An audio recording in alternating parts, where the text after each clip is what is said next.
Okay, so the Director of National Intelligence, the person whose entire job is to monitor foreign threats, just admitted under oath that she showed up to an FBI raid on a local election office in Georgia, not a foreign embassy, not a foreign server farm, a county election office in Fulton County, and when asked what foreign intelligence justified her being there, she couldn't name a single thing. And here's the number that makes all of this fall apart. 77. That's how many verified cases of non-citizen voting the Heritage Foundation, the Conservative Heritage Foundation, has documented over 24 years. That's roughly 3 per year. Nationwide, and the government is shut down over this. So this past Thursday, the House Intelligence Committee held its annual Worldwide Threat Assessment hearing. Tulsi Gabbard, Kash Patel, John Ratcliffe, all sitting at the table. And Rep. Jim Himes, the ranking member, decided to stop letting them dodge. He asks Gabbard point blank, why were you at that raid? He asks Patel how many non-citizens have actually been convicted of voting. And then he pulls up their own threat assessment and goes, if this is an existential crisis, why isn't it in here? Watch Patel's face when he gets asked for a number. Any number. And watch Gabbard try to explain why the nation's top foreign intelligence office is seizing voting machines from Puerto Rico. This clip's about 6 minutes. If you're not subscribed, do that now, because the breakdown after is where it all connects. Ranking member, as you know, over each of the previous elections, there is an ongoing effort by different foreign entities. Ma'am, it's a very specific question. Is there intelligence in your possession relative to foreign interference in the 2020 elections? Very simple, straightforward question. We are continuing to look at previous attempts to interfere in our elections and any ongoing threats that may exist for the upcoming elections. Okay, but can I assume that the answer to my question is no, that you have no specific intelligence related to foreign meddling in the Georgia election? We are continuing to look into this matter. Okay. Director, the ODNI has confirmed on the record that your office took custody of voting machines from Puerto Rico last May. I'm not aware of any previous DNI taking similar actions. Did your office promptly notify the committee about taking custody of Puerto Rico's voting machines? I don't believe we did. However, this was done at the request of the Puerto Rico AUSA attorney. Ma'am, it's a yes or no question. The answer, as you have acknowledged, is no. You did not inform the committee about the taking of a territory's voting machines. Is there a specific foreign threat? And I've read the reporting that you were looking for possible foreign threats, but is there a specific foreign threat that drove you to take this action? There were questions about whether or not there were vulnerabilities that a threat could have taken advantage of, and that was the purpose for their requesting us to look into those vulnerabilities. Where are those voting machines now? I believe they are held in a secure facility at ODNI. Have you or other ODNI officials taken any other state or territory's voting equipment into custody? Not to my knowledge. I want to turn on the subject of elections to a paradoxical thing. You will all be aware that the U.S. government is apparently going to grind to a halt. The president is going to sign no more bills.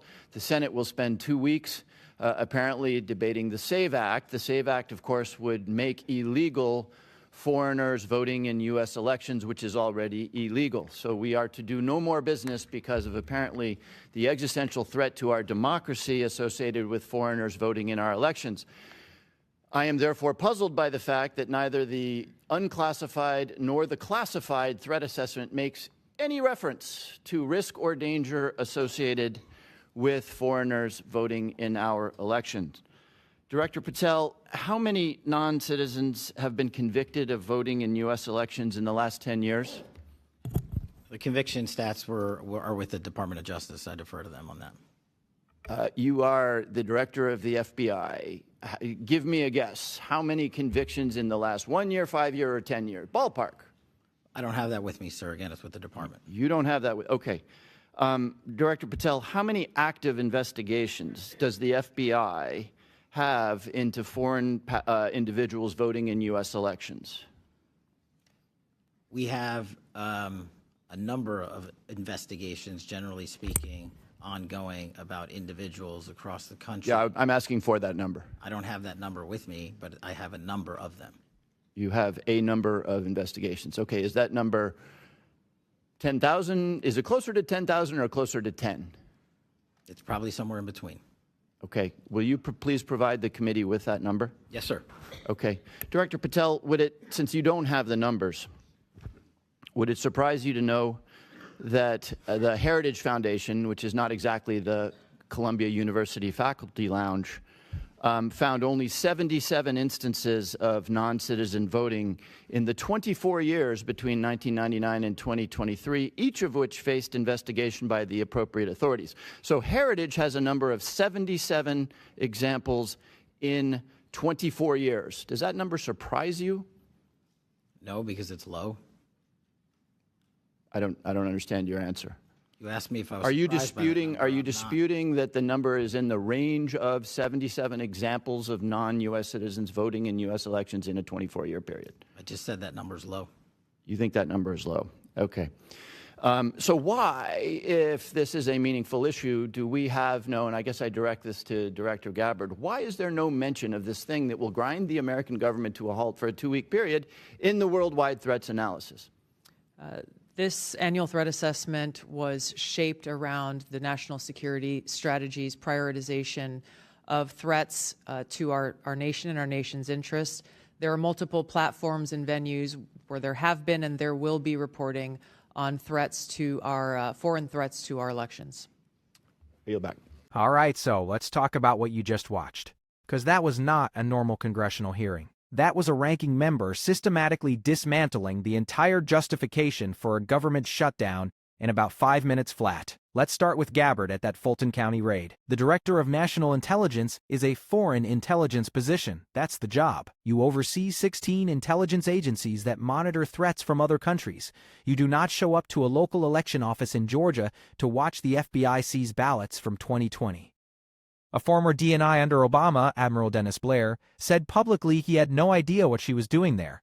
His exact point was that there are no Russian, Chinese, or North Korean secrets sitting in Fulton County. And when Himes pressed her for specific evidence of foreign meddling in Georgia's 2020 election, she had nothing.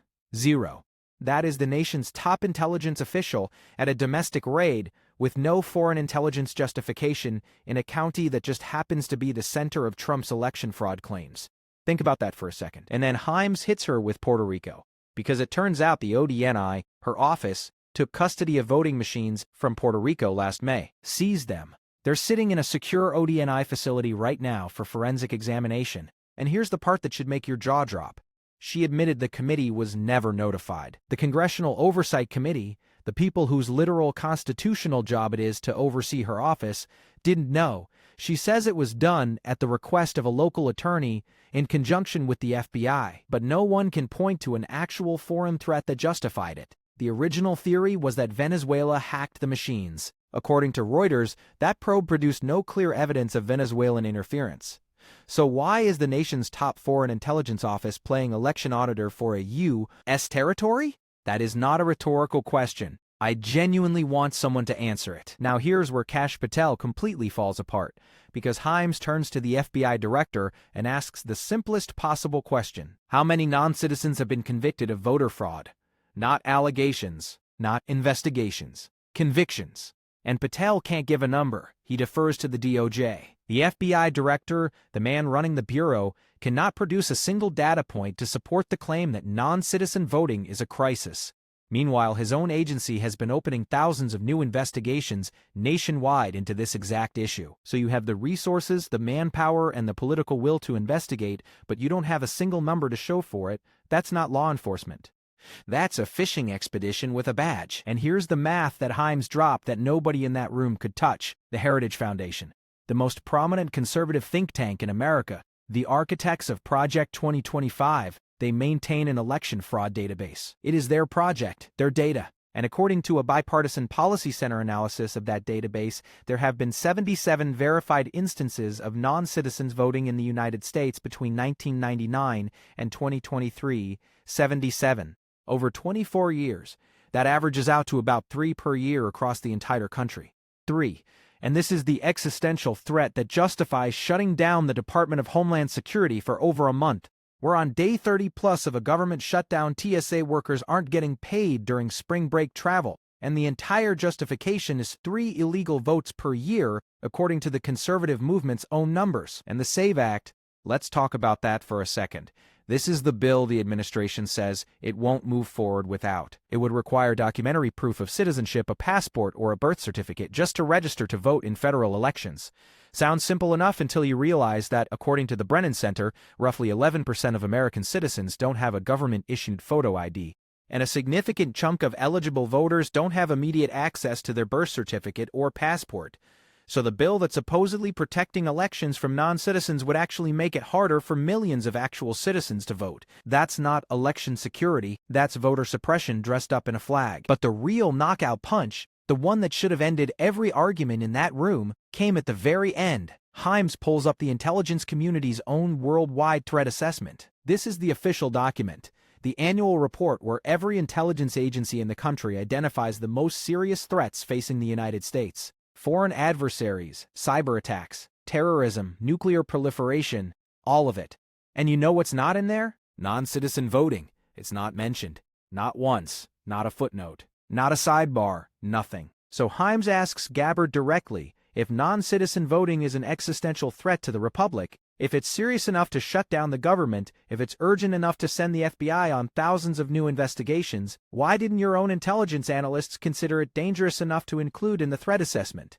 And Gabbard's answer was essentially that the assessment prioritizes major national security interests based on credible intelligence, which is a very polished way of saying, we left it out because the intelligence doesn't support it. She said the quiet part out loud, and I don't think she realized it. So here's what this actually means for you, the person watching this. The government has been partially shut down for over a month. TSA agents are working without pay during one of the busiest travel weeks of the year. The administration says the shutdown can't end until the Senate passes the SAVE Act. The SAVE Act exists because non-citizen voting is supposedly destroying American elections, and the administration's own intelligence community doesn't even consider it a threat. Their own database shows 77 cases in 24 years. Their own FBI director can't cite a single conviction number, and their own DNI is using the nation's top foreign intelligence office to raid domestic election offices and seize voting machines from U.S. territories with zero congressional notification and zero evidence of foreign involvement.